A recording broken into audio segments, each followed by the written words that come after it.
Hello students. Then in today's lecture we are going to see the control transfer or a branching instruction. Then ह्यामध्ये काय येते ते बघूया आपण आता. These are used to change the path or a flow of execution of a program to a new address specified in the instruction directly or indirectly. म्हणजे हे आपण काय करणार, आपले जे प्रोग्राम एक्झिक्युशन चालू असते त्याला आपण काय करणार आहे, तोपर्यंत स्टॉप करणार आहे आणि न्यू ॲड्रेस जो काही स्पेसिफाय केलेला असणार तिथं आपला प्रोग्राम एक्झिक्युशन स्टार्ट कर असं डायरेक्टली किंवा इनडायरेक्टली सांगणार आहे with the help of control transfer or branching instruction. When this type of instruction is executed, the content of CS and IP get loaded with the new values. म्हणजे जो काय आपला code segment आणि instruction pointer registers असणार आहेत त्या दोघांच्या values ज्या आहेत आपण काय करणार आहे ते न्यू व्हॅल्यूजनी काय करणार आहे, लोड करणार आहे. आणि CS and IP corresponding to the location where the flow of path execution is going to be transferred. म्हणजे जिथं आपल्याला प्रोग्रामचा फ्लो ट्रान्सफर करायचा आहे त्याचे लोकेशन आपण काय करणार आहे, CS आणि IP पुट करणार आहे.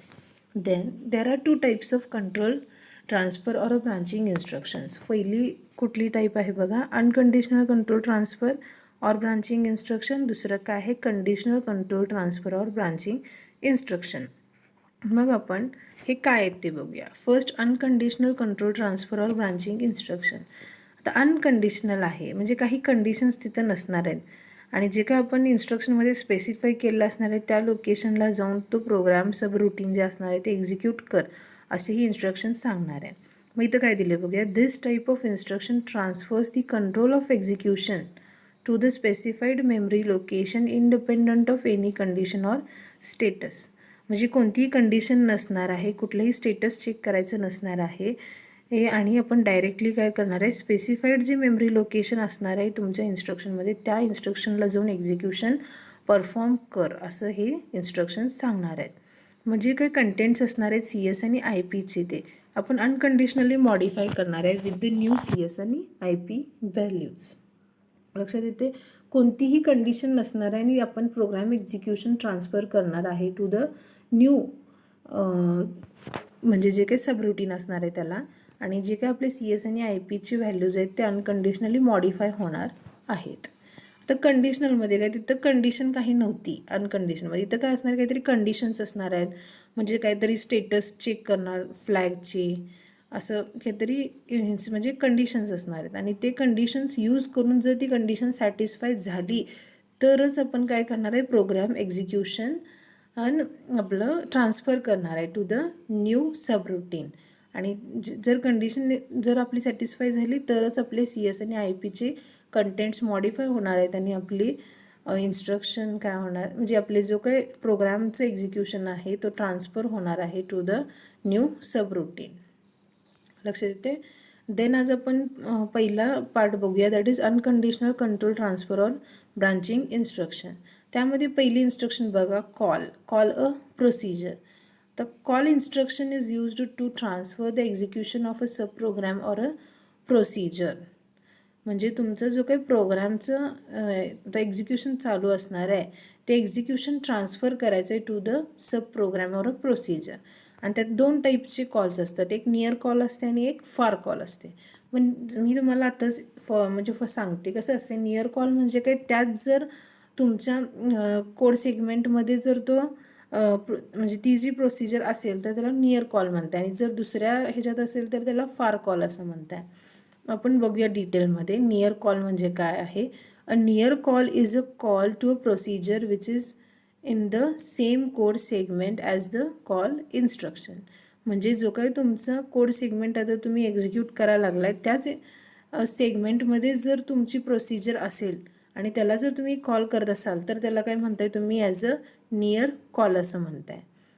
When the 8086 executes a near call instruction, it decrements the stack pointer by 2 and copies the offset of a next instruction after the call into the stack. म्हणजे ज्यावेळेला तुम्ही नियर कॉल इन्स्ट्रक्शन एक्झिक्यूट करत असताय त्यावेळेला तुमचा stack pointer काय होणार आहे, डिक्रीमेंट बाय 2 होणार आहे आणि जे काही तुमचे नेक्स्ट इन्स्ट्रक्शनची ऑफसेट व्हॅल्यू असणार आहे ती कॉपी होणार आहे on to the stack. Then this offset saved in a stack is referred as the return address. because this is the address that execution will return to after the procedure is executed. म्हणजे ज्यावेळेला तुम्ही near call instruction execute करणार आहे त्यावेळेला तुमचं प्रोग्रामचं execution त्या प्रोसिजरला जाणार आहे आणि ती प्रोसिजर कंप्लीट म्हणजे परफॉर्म करणार, एक्झिक्यूशन कंप्लीट परफॉर्म होणार आहेत आणि एक्झिक्यूशन कंप्लीट झाल्यानंतर तुमचा जो काही प्रोग्रामचं ट्रान्सफर आहे तो तुमच्या त्या प्रोसिजरपासून परत तुमच्या ओरिजिनल प्रोग्रामला येणार आणि त्यासाठी तुम्ही काय केलेलं असतं तुमच्या नेक्स्ट इन्स्ट्रक्शनची offset value top of the स्टॅकला दिलेली असते आणि ती तुम्ही काय करणार आहे रिटर्न ॲड्रेस म्हणून यूज करणार आहे in case of near call. लक्षात येते. Near call instruction will also load the instruction pointer with the offset of the first instruction in the procedure. Okay, a return RET instruction at the end of the procedure will return the execution of the offset saved on the stack which is copied back to the IP. म्हणजे RET ही जी instruction आहे return ही आपण प्रोसिजरच्या एंडला use करणार आहे आणि ही instruction काय करणार आहे जी का ऑफसेट व्हॅल्यू असणार आहे स्टॅकवरती कॉपी करणार आहे आय पीमध्ये आणि आपलं प्रोग्राम एक्झिक्युशन्स ट्रान्सफर करणार आहे टू द मेन प्रोग्राम किंवा जो काय आपला कोड सेगमेंट आपण मेन एक्झिक्यूट करत होतो तो तिथं आपलं ट्रान्सफर होणार आहे. देन नेक्स्ट बघूया फार कॉल. आता नियर कॉल काय होतं विदिन दॅट कोड सेगमेंट असलं तर आता जर प्रोसिजर डिफरंट सेगमेंटमध्ये असेल तर त्याला तुम्ही काय म्हणणार आहे फार कॉल असं म्हणणार आहे. अ फार call is a call to a procedure which is in a different segment from the one that contains the call instruction. म्हणजे जी काही तुम्ही कॉल इन्स्ट्रक्शन यूज करायला आहे ज्या सेगमेंटमध्ये तो सेगमेंट सोडून जर दुसऱ्या सेगमेंटमध्ये जर तुमचं तो प्रोसिजर असेल तर त्याला तुम्ही काय म्हणताय फार कॉल असं म्हणताय. मग ज्यावेळेला फार कॉल इन्स्ट्रक्शन एक्झिक्यूट होत असते त्यावेळेला काय होणार आहे बघा it decrements the stack pointer by 2 म्हणजे तुमचं स्टॅक पॉइंटर डिक्रिमेंट होणार आहे बाय 2ने आणि जे काही तुमचे कंटेंट्स असणार आहेत ते कॉपी होणार आहेत ऑफ म्हणजे CS रजिस्टरचे टू द स्टॅक. म्हणजे जो काही तुमचं कोड सेगमेंटचे जे काही म्हणजे कंटेंट्स असणार आहेत ते कॉपी होणार आहेत टू द स्टॅक आणि देन त्याच्यानंतर आणि परत तुमचं स्टॅक पॉइंटर 2नी डिक्रिमेंट होणार आहे आणि तुमचे जे काही ऑफसेट व्हॅल्यू असणार आहे इन्स्ट्रक्शन नेक्स्ट इन्स्ट्रक्शनची ती तुमची कॉपी होणार आहे ऑन द स्टॅक. मग तुमचं काय होणार आहे नंतर आता हे दोन्ही काय केलं तुम्ही तुमचं कोड सेगमेंटचे कंटेंट्स आणि तुमच्या इन्स्ट्रक्शन पॉइंटरचे कंटेंट्स तुम्ही स्टॅकवर फिल केला स्टॅकवर ठेवले तुम्ही ते. देन नेक्स्ट काय करणार आहे तुम्ही तुमचं कोड सेगमेंट जो आहे तो म्हणजे सेगमेंट बेस रजिस्टर म्हणून वर्क होणार आहे आणि त्याच्यामध्ये काय तुम्ही करणार आहे प्रोसिजरचं जे काय कंटेंट्स असणार आहेत आता ते तुम्ही काय करणार आहे कोड सेगमेंटमध्ये देणार आहे आणि IP काय करणार आहे with offset of the first instruction of the procedure. Okay, म्हणजे तुमचं जो काही प्रोसिजरची फर्स्ट इन्स्ट्रक्शन असणार आहे त्याचं ऑफसेट व्हॅल्यू तुम्ही काय करणार आहे IPमध्ये देणार आहे. त्याच्यानंतर रिटर्न ही इन्स्ट्रक्शन काय करणार आहे तुमचं प्रोसिजरचा एंड आहे असं दाखवते आणि तुमचं प्रोग्रामला रिटर्न करणार आहे तुमच्या जो काही कॉल इन्स्ट्रक्शन तुम्ही ज्या सेगमेंटमधून कॉल केलता त्या तिथं तुमचं काय होणार आहे प्रोग्राम एक्झिक्युशन परत ट्रान्सफर होणार आहेत आणि जे काही तुम्ही स्टॅकवर CS आणि IPचे कंटेंट स्टोअर करून ठेवला होता ते कंटेंट्स परत रिट्राईव्ह होणार with the help of RET instruction आणि तुम्ही काय करणार आहे परत तुमच्या मेन प्रोग्रामला जाणार आहे. देन नेक्स्ट एक्झाम्पल्स बघा कॉल MULT. आता हे काय आहे MULT हे आहे तुमचं प्रोसिजरचं नेम आहे ते नेम ऑफ द प्रोसिजर. मग ही काय आहे नियर कॉल आहे this is the direct within the segment call म्हणजे नियर कॉल आहे. MULT is the name of the procedure. The assembler determines the displacement of MULT from the instruction after the call and codes this displacement is an part of the instruction. Then next work call BX. This is an indirect within segment call. BX contains the offset of the first instruction of the procedure. म्हणजे BX हा जो तुमचा register आहे त्या रजिस्टरमध्ये काय contents असणार आहेत जी काही तुमची प्रोसिजर आहे त्या प्रोसिजरच्या फर्स्ट इन्स्ट्रक्शनचं जे काय तुमचं म्हणजे फर्स्ट इन्स्ट्रक्शनचं जो काय तुमचं ऑफसेट व्हॅल्यू असणार आहे ती ऑफसेट व्हॅल्यू कशामध्ये असणार आहे BX रजिस्टरमध्ये असणार आहे. लक्षात येते म्हणजे इथं काही प्रोसिजरचं नाव नाही आहे BX हे BX हा रजिस्टर आहे आणि त्याच्यामध्ये तुमचे म्हणजे ऑफसेट व्हॅल्यू असणार आहे तुमच्या प्रोसिजरच्या फर्स्ट इन्स्ट्रक्शनचं. देन नेक्स्ट काय आहे, call word PTR-BX. This instruction is an immediate within segment call. Offset of the first instruction of the procedure is in the two memory addresses in DS. म्हणजे word PTR-BX जे काय point केलेले location आहे तिथं दोन लोकेशनला तुमचं काय असणार आहे, तुमचे मेमरी लोकेशन तुमचे ऑफसेट व्हॅल्यू असणार आहे. आणि ते काय करणार आहे, replaces the content of IP with the content of a word memory location in DS pointed to by BX. लक्षात येते call instruction. Then RET instruction काय करते बघा, that is return. RET instruction will return the execution from a procedure to the next instruction after the call instruction which was used to call the procedure. म्हणजे ज्याला तुम्ही एखादी call instruction एखादं procedure call केली, मग ती procedure पण execute करून परफॉर्म करून कंप्लीट झाली आणि त्यावेळेला तुम्हाला रिटर्न यायचं असतं तुमच्या मेन प्रोग्रामला, त्यावेळेला RET इन्स्ट्रक्शन यूज करतात. If the procedure is a near procedure then the return will be done by replacing IP with a word from the top of the stack. म्हणजे जर नियर कॉल असेल तर तुमचं काय होणार आहे, तुमचं जो काय IP असणार आहे तो स्टॅकवर जे काही कंटेंट्स असणार आहेत ते IP मध्ये आपण काय करणार आहे, रिप्लेस करणार आहे. आणि the word from the top of the stack is the offset of the next instruction. म्हणजे जो काय टॉप ऑफ द स्टॅकला जी काही व्हॅल्यू असणार आहे तो ऑफसेट असणार आहे of the next instruction. This offset was pushed into the stack as a part of the operation of the call instruction. Then next stack pointer will be incremented by 2 after the return address is popped off the stack. म्हणजे ज्यावेळेला तुम्ही जे काही offset value आहे ती जर retrieve केल्यानंतर तुमचं स्टॅक पॉइंटर काय करणार आहे, इन्क्रीमेंट बाय 2 करून आपण ठेवणार आहे. देन जर प्रोसिजर असेल म्हणजे फार कॉल असेल तर त्यावेळेला काय होणार आहे, the instruction pointer will be replaced by the word at the top of the stack. म्हणजे IP जो आहे तो टॉप ऑफ द स्टॅकने आपण रिप्लेस करणार आहे. This word is the offset part of the return address put there by a call instruction. आणि then stack pointer आणि काय करणार आहे, परत आपण इन्क्रीमेंट बाय 2 करणार आहे. The CS register is then replaced with a word from the new top of the stack.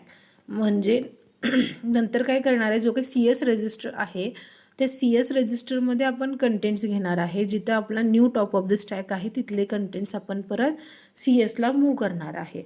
म्हणजे कोड सेगमेंट आणि IP दोन्ही पण काय होणार आहेत, मॉडिफाय होणार आहेत इन केस ऑफ दी फार कॉल. लक्षात येते, this word is the segment base part of the return address that was pushed onto the stack by a far call operation. Then after this the stack pointer is again incremented by 2. म्हणजे ज्यावेळेला तुम्ही code segment register ज्यावेळेला तुम्ही modify करणार आहे ते झाल्यानंतर सुद्धा परत तुम्ही काय करताय, स्टॅक पॉइंटर इन्क्रीमेंट करताय बाय द 2. आणि देन काय होणार आहे तुमचं, म्हणजे ओरिजिनल टॉप ऑफ द स्टॅकला तुमचा स्टॅक पॉइंटर येणार.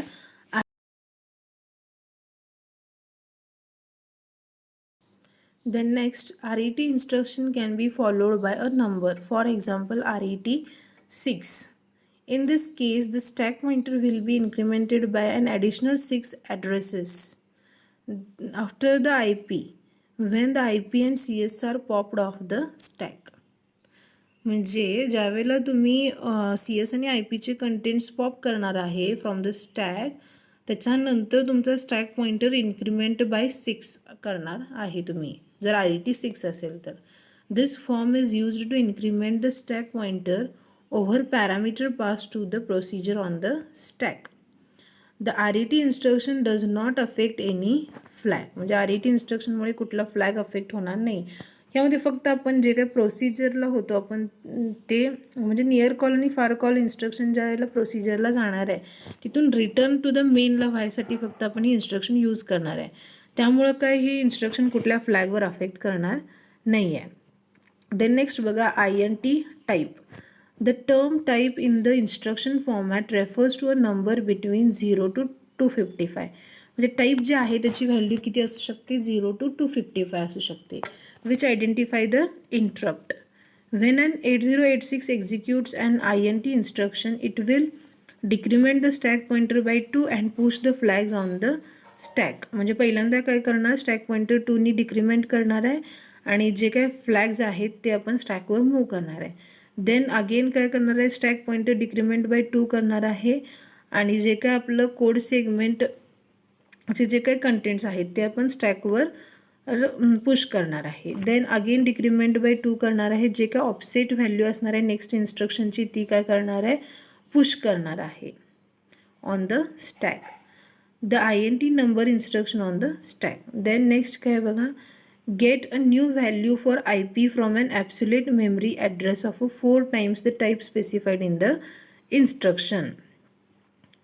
For an INT 8 instruction, for example, the new IP will read from the address 00020H.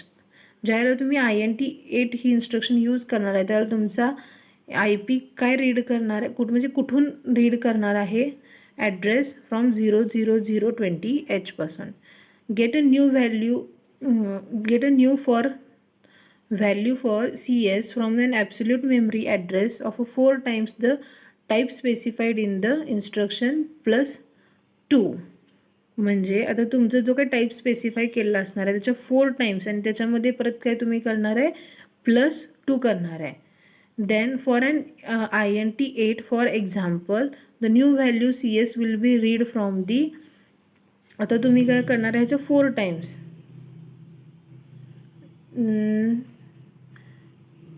आणि त्याच्यामध्ये प्लस 2 करणार आहे. आता जर INT 8 जर असेल तर त्यावेळेला काय होणार आहे, तुमचा जो काही CS असणार आहे तो कंटेंट्स रीड करणार आहे फ्रॉम 00022H पासून आणि नंतर काय करायचं, आपण रिसेट करायचे बोथ IF आणि TF फ्लॅग्स दोन्ही रिसेट करायचे आणि ऑल अदर फ्लॅग्सवर काही इफेक्ट करायचा नाही, म्हणजे दुसरे कोणतेही इफेक्ट होणार नाही आहेत. Then INT type INT 35 new IP from 0008CH and new CS from 0008EH. INT 3 this is a special form which has a single byte code of CCH. Many systems use this as a breakpoint instruction. म्हणजे जे काय बऱ्याच system आहेत ह्याला काय as a breakpoint instruction म्हणून सुद्धा use करतात. देन नेक्स्ट काय बघा, INTO that is interrupt on overflow. जर ओव्हरफ्लो ऑकर झाला, जर ओव्हरफ्लो फ्लॅग सेट असेल तर ही इन्स्ट्रक्शन काय करणार आहे, do an indirect far call to procedure you write to handle the overflow condition. म्हणजे जर ओव्हरफ्लो झाला असेल तर ओव्हरफ्लो कंडिशन हँडल करण्यासाठी जी काय आपण प्रोसिजर लिहिलेली आहे ती प्रोसिजर हँडल करायला जाणार आहे जर ही इन्स्ट्रक्शन आपण यूज केलो तर. Before doing the call, the 8086 will decrement the stack pointer by 2 and push the flags on the stack. म्हणजे पहिला स्टॅक पॉइंटर 2 नी डिक्रीमेंट करायचा आणि फ्लॅग्स जे आहेत ते स्टॅकवर पुश करायचे. अगेन 2 नी डिक्रीमेंट करायचा, जे काही CS आहे तो पुश करायचा on to the stack. Again decrement by 2 करायचं, जी काय ऑफसेट व्हॅल्यू आहे नेक्स्ट इन्स्ट्रक्शनची ती पुश करायची ऑन टू द स्टॅक. लक्षात येते. म्हणजे ओव्हरफ्लो झाल्यानंतर ओव्हरफ्लो कंडिशन हँडल करण्यासाठी जो काय आपण सब प्रोग्राम लिहिणार आहे त्या प्रोग्रामला जर आपल्याला ट्रान्सफर करायचं असेल आपलं एक्झिक्युशन तर त्यावेळेला INTO इन्स्ट्रक्शन यूज करणार आहे. आणि ते INTO इन्स्ट्रक्शन आणि एक्झिक्यूट व्हायच्या आधी तुम्हाला काय काय होणार आहे बघा, तुमचं जे काय डिक्रीमेंट होणार आहे स्टॅक पॉइंटर फ्लॅग्स तुमचे स्टॅकवर मूव्ह होणार आहेत. Again decrement stack pointer by 2 आणि CSचे कंटेंट स्टॅकवर जाणार आहेत. देन अगेन डिक्रीमेंट बाय 2 आणि जे काही नेक्स्ट इन्स्ट्रक्शनचा ऑफसेट व्हॅल्यू असणार आहे ती तुमची जाणार आहे ऑन टू द स्टॅक. त्याच्यानंतर TF आणि IF फ्लॅग रिसेट होणार आहेत, दुसऱ्या फ्लॅगवर काही इफेक्ट होणार नाही. आणि to do the call the 8086 will read a new value from IP from address 00010H and new value of CS from address 00012H. Then next बघा IRET इंटरप्ट रिटर्न. आता ज्या वेळेला तुम्ही इंटरप्ट ऑकर झाला आहे आणि तुम्ही इंटरप्ट सर्व्हिस रुटीनला गेला आहे म्हणजे इंटरप्ट रुटीनला जाणार आहे, तिथून ते इंटरप्ट रुटीन कंप्लीट झाल्यानंतर परत तुम्हाला यायला लागणार आहे ना. मग ते रिटर्न येण्यासाठी काय असणार आहे, इंटरप्ट रिटर्न ही इन्स्ट्रक्शन असणार आहे. when 8086 responds to an interrupt signal or to an interrupt instruction, it pushes the flags current value of CS and current value of IP on the stack. It then loads the CS and IP with the starting address of the procedure which you write to respond to that interrupt. म्हणजे त्या इंटरप्टला respond करण्यासाठी जे काही तुम्ही procedure लिहिणार आहे त्याचं CS आणि IP तुम्ही त्याच्यामध्ये लोड करणार. कधी ज्यावेळेला तुम्ही सगळे कंटेंट CS IP आणि फ्लॅगची स्टॅकवर मूव्ह केला त्याच्यानंतर काय करणार आहे, CS आणि IP न्यू व्हॅल्यूनी मॉडिफाय करणार आहे. आणि त्याच्यानंतर काय होणार आहे, IRET instruction is used at the end of the interrupt service procedure to return the execution of the interrupted program. म्हणजे ज्याला तुमचं इंटरप्ट सर्व्हिस रुटीन पूर्ण कंप्लीट होईल एक्झिक्यूट होऊन, त्याच्यानंतर काय असणार आहे, जे काय तुम्ही आधी इंटरप्ट जिथं जनरेट झाला होता त्या प्रोग्रामला परत तुम्हाला रिटर्न जायला लागणार आहे. आणि to do this return the 8086 copies the saved values of IP from the stack pointer to IP. म्हणजे जी काय IPची व्हॅल्यू आपण स्टॅक पॉइंटरवर मूव्ह केली ती IPमध्ये परत स्टोअर करणार आहे. जी काय CSची व्हॅल्यू स्टोअर केली ती स्टॅक पॉइंटरमध्ये परत CSमध्ये लोड करणार आहे. आणि जे काय फ्लॅग्स होते ते परत ॲज इट इज फ्लॅग रजिस्टरमध्ये स्टोअर करणार आहे. लक्षात येते. आणि परत एक्झिक्युशन आपलं जाणार आहे मेन रुटीनला. Flags will have the values they had before the interrupt. म्हणजे जे काय इंटरप्ट जनरेट व्हायच्या आधी जे काय फ्लॅगचं स्टेटस होतं ते फ्लॅगचे बिट्स ॲज इट इज तुमच्या फ्लॅग रजिस्टरमध्ये कॉपी होणार आहेत. म्हणून जे काय फ्लॅग्सवर जे काय म्हणजे फ्लॅगवर काही इफेक्ट होणार नाही आहे तुमच्या. जसं तुम्ही प्रोग्राम एक्झिक्यूट करत आला होता जे काय फ्लॅगची कंडिशन असणार आहे तसंच असणार आहे. Okay. Then next is the jump conditional. Jump to specified destination. This instruction will fetch the instruction from the location specified in the instruction rather than from the next location after the jump instruction. If the destination is in the same code segment as the jump instruction, then only the instruction pointer will be changed to get the destination location. This is referred as a near jump. म्हणजे जर तुमच्या त्या same code सेगमेंटमध्ये जर तुमची jump असेल, जर तुमचं प्रोसिजर असेल तर त्यावेळेला तुम्हाला CS काही चेंज करायला लागत नाही कारण सेम कोड सेगमेंट असणार आहे. फक्त तुम्हाला IP चेंज करायला लागणार आहे. आणि ह्यालाच आपण नियर जंप असं सुद्धा म्हणतोय. आणि जर destination for the jump instruction is in another segment म्हणजे दुसऱ्या सेगमेंटमध्ये असेल तर त्यावेळेला तुम्हाला काय करायला लागणार आहे, बोथ IP आणि CS दोघांचे पण कंटेंट्स चेंज करायला लागणार आहेत to get the destination location. ह्याला आपण काय म्हणतो, ॲज अ फार जंप असं म्हणतोय. आणि the jump instruction does not affect any flag. लक्षात आलं आहे. Then today we will stop here. Thank you.